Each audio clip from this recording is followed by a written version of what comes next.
Good morning, everybody. Please take your seats. We're going to actually start on time and stay on time. It's my pleasure to welcome you all here today to the 19th annual meeting of the Retirement Research Consortium. As most of you know, the consortium consists of 3 centers: the Center for Retirement Research at Boston College, which I direct, the Michigan Research Retirement Center, directed by John Leitner, and the NBER Retirement Center, directed by Jeff Brown. On behalf of all 3 centers, I want to thank the Social Security Administration for creating these centers and the consortium, and for the agency's ongoing support. The centers have a unique partnership with SSA.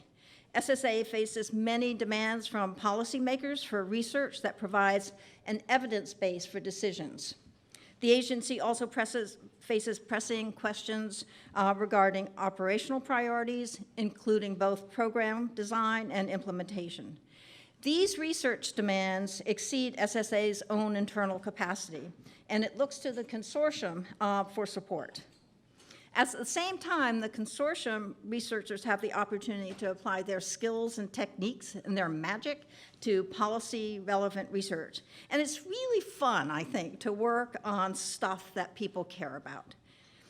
The RRC has been very successful in engaging the leading experts from universities and think tanks in this area. As a result, the RRC has a reputation for producing high-quality, insightful output. This body of work has helped inform decision-making within SSA, at other federal agencies, and in the Congress. The research has also helped private sector folk involved in financial services and human resources. And though through vigorous dissemination efforts, it has raised awareness of retirement issues more generally. SSA should be really proud of the many talented young researchers that the consortium has attracted. Many of those who have been awarded Sandell grants and dissertation fellowships through SSA support have gone on to exceptional careers in research and public policy. Many of them are in this room. Before diving into today's agenda, I'd like to thank everyone involved in this meeting. First of all the participants who have come, but also the people who have worked hard on preparing their papers, and the discussants who have taken the time to prepare their comments, and everyone else involved in organizing the event. The meeting is a collaboration between the 3 centers and SSA. This year, our center had the lead, and I would like to single out Amy Grzybowski for ensuring that all the many logistics came together on time. I would also like to thank Sherry Brooks of the Michigan Center, Janet Stein and Emily Weisner of the NBER Center, Joni Schimmel of Mathematica, and John Phillips, Lynn Fisher, Pat Purcell, and all their colleagues at SSA. I now have the pleasure of introducing Mark Warshawsky, who will say a few words before we begin the first section. But before he says a few words, let me say a few words about him. Mark has just recently joined SSA as Deputy Commissioner for Retirement and Disability Policy. Mark has had a long and distinguished career in the public and private sectors and in academia. He has been a researcher, a senior executive, and innovator in many aspects of retirement policy, including Social Security, employer-sponsored plans, and annuities. Most of you in this room probably know Mark already and have worked with him. Actually, at one point, Mark and I actually sat in the same chair as Assistant Secretary, not at the same time, as Assistant Secretary of Economic Policy at Treasury. He was there during a particularly interesting time that focused on retirement issues, and Mark played an important role in the development of the Pension Protection Act of 2006, which, among other things, helped promote the spread of auto-enrollment in 401k plans.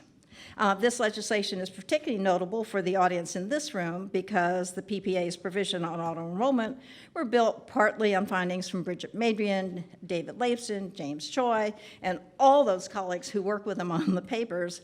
And a lot of that work has been supported by SSA. So please join me in giving Mark a warm welcome.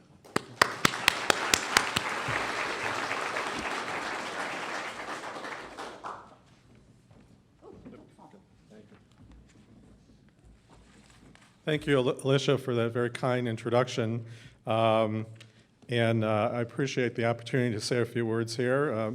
First of all, let me second all the thank yous, to the retirement centers, to Alicia, Jeff, and John, and then also at Social Security, John Phillips and the group.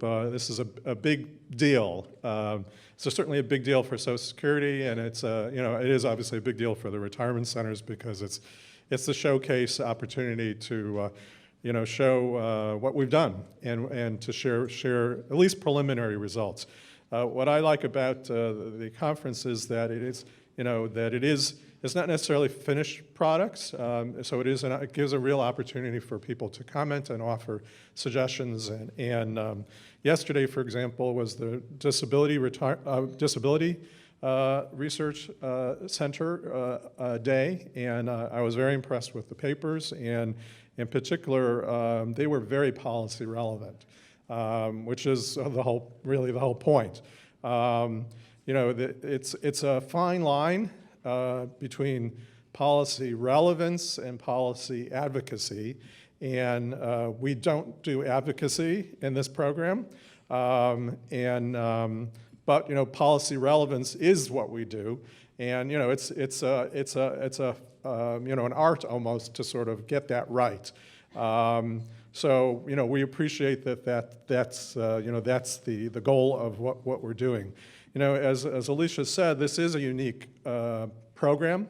It has a lot of attention. People on the Hill know about it, certainly people within our agency and externally. And it's a great opportunity. It's almost like a gift, really. I'm not I don't know all the all the research that goes on within the big federal government, and I'm sure it's done in many different ways. But this is, as far as I know, a unique way in which it's done, and it has advantages, obviously, to the research community, but it has advantages to Social Security more directly, and even within our research group, I think it has the advantages of really forming real partnerships, real true collegial relationships, working on papers together, and I think that's a great advantage as well. I just want to spend the remaining bit of my time here to talk a little bit about retirement topics that I find interesting. I mean, this is going to be very informal. It's not, I understand it's a whole formal process by which the retirement centers and the disability centers sort of decide on topics. It's very, very network sort of the agency weighs in, the Hill weighs in, people weigh in. I served on the NBR advisory panel, so the advisory panel weighs in. Maybe the advisory board, Social Security Advisory Board, has suggestions. But in my new job, I guess I can make a few suggestions as well. I'm very, some of these are old chestnuts, and I think Alicia will recognize many of them. I think the issue of evaluating retirement adequacy is just a fascinating topic and very important. And there is a debate. There's a very rich debate as to methodology, data, assumptions. I think basically bottom line is we could do more. I think in particular data is an issue. I mean, there are a lot of, one thing that obviously we help sponsor the HRS, and we're big users of the CPS, but I think, as well as administrative data, but I think that may be a sort of a frontier that we can push a little bit in this area. Another topic, which again I know Alicia is a big producer in, and I myself have done some work in it, is state and local government pensions. This is, I believe, a very important topic as directly relevant to retirement security, but it actually has direct relevance to the Social Security program. So it's actually very specific. There are two ways in which that's true. We have, in terms of people who participate both in Social Security and in state and local pensions, if they are excluded from Social Security, there is something called a WEB GPO calculation. Now that's in the law. It's very confusing to people. There is a very good policy reason for those provisions. It's about fairness. But with that being said, there's a lot of confusion. I'm trying to learn a little bit more about it, and Jeff, I know, is an expert on it, and has done a very good job of explaining it. But I will honestly say, from what I've seen, the agency doesn't do as good a job of explaining it, and even though it doesn't affect many people, it affects some people, and is very important to some people. We're up in Cape Cod, and I heard about it from my wife's aunt, so, and I really heard about it. So it's very important that be done correctly, and also that it be done, explained adequately. The other aspect of it is also that we have these 218 agreements as sort of part and parcel of, who's in Social Security, who's not in Social Security. And given, everything that's going on with state and local government pensions, and in particular what's likely to go on, there's a big debate about the adequacy of the financing and the prospective financing of these programs, and the changes that are being made. I think this is something that is worthy of study. In particular, relevant to us, the interaction with Social Security. Another topic which a lot of it has been done, and maybe some of it has been done through the auspices of the retirement centers, is the issue of the labor force participation rate. I know that others are very interested in this topic, in trying to understand the decline in the labor force participation rate. There are a lot of theories and hypotheses out there. I don't know. I'll say this as a personal matter. I don't know if it's all video games, because there used to be horse racing. People have have the ability to distract themselves regardless of technology. But I think sort of getting that even a little more deeply, because obviously the candidates for either enablers or actual cause of the decline are related to our programs, the SSI program and the disability program, as well as the influence of the retirement program. So that is a direct relevant issue to us, as well as what's going on in the economy. It's relevant to the trustees' report, assumptions, and so on. Another topic which I know has been done here, and I really commend that work.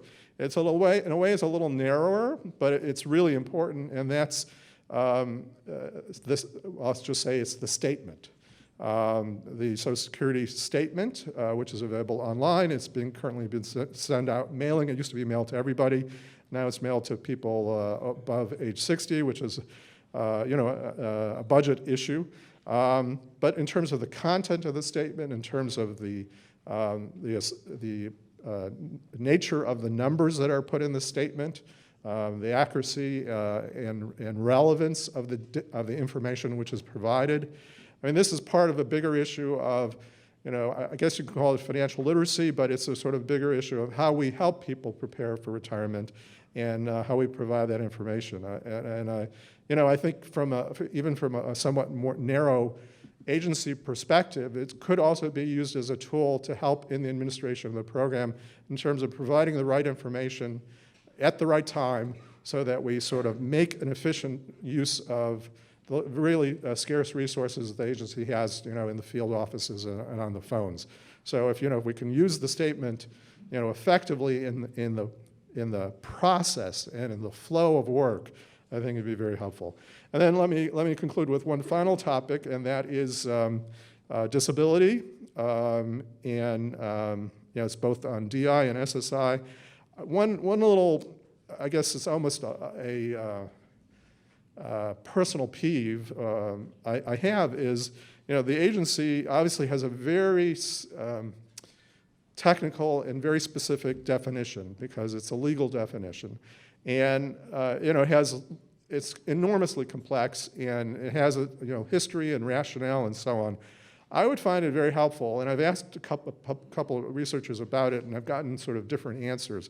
If there was truly an independent sort of a view or assessment of disability in the population and sort of following that over time. Because obviously we have our rules and the administration of the program, but it'd be very helpful to know what's going on in the population as a whole. And just as a maintained hypothesis, and this is what we want, what I'm interested in learning. We know that disabling conditions and function has improved for the elderly. I mean, we know that. That is clear, good data, and clearly the medical interventions are effective, and we're spending all this money on healthcare, and so we know it's accomplishing something. So it's one would think the same would be true for the working population. The one would have that maintained hypothesis. It's a hypothesis. It would be fascinating to know if it was, if that was true or not. So thank you very much. I appreciate it, and I wish you well in the conference. I'll be in and out today and tomorrow. Thank you very much, Mark.